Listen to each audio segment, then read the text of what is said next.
পর্যায়ে আপনাদের সামনে বক্তব্য রাখছেন আমরা ইউনিয়ন যুব দলের অন্যতম যুগ্ম আহ্বায়ক রাজপথের লড়াকু সৈনিক আমার বন্ধুবার শাহালু। বিসমিল্লাহির রহমানির রহিম।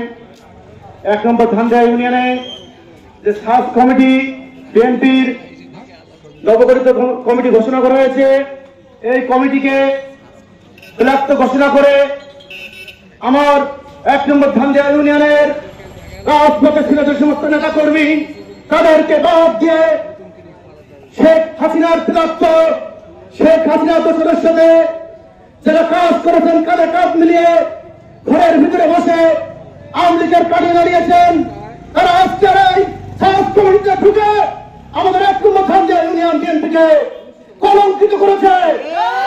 প্রিয় বন্ধুগণ, আমি বলতে চাই প্রত্যেকটা ইউনিয়ন থেকে সাব কমিটিতে যুব দলের যুগ্ম আহ্বায়ককে ঢুকানো হয়েছে।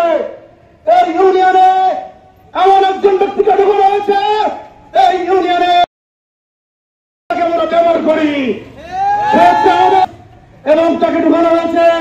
এই ইউনিয়নের আরো অনেকেই এই সাব কমিটিতে ঢুকেছেন, যা আমরা মেনে নিতে আপত্তিকর ভাবে আমরা আপনাদেরকে আহ্বান জানাচ্ছি এই কমিটি অবিলম্বে 24 ঘন্টার ভিতরে বিলুপ্ত ঘোষণা করার জন্য।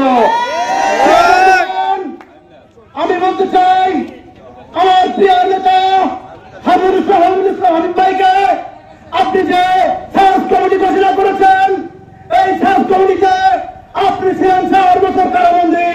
আপনি কি দেখেছেন তারা রাজপথে যুদ্ধ করেছে, তারা রাজপথে আন্দোলন সংগ্রাম করে আপনার জন্য রাজপথে রক্ত দিয়েছে, প্রিয় নেতা তারেক রহমানের জন্য রক্ত দিয়েছে, বেগম জিয়ার জন্য আন্দোলন করেছে।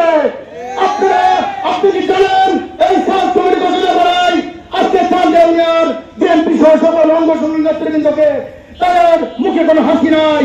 আজকে রাজপথে আমার যে সমস্ত নেতা কর্মীরা আন্দোলন করেছেন, তারা আজকের এই সাব কমিটির থেকে তারা আজকে বঞ্চিত হয়।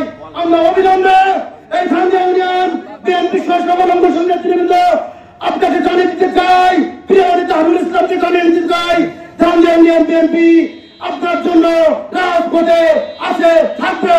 আপনি আপনার লোকগুলো আপনি শান্তিভাবে আপনার কমিটিতে যারা আসছে আপনার জন্য উপযুক্তভাবে কাজ করতে পারবে, তাদেরকে আপনি নিয়ে আসুন, আমাদের কোনো আপত্তি নাই।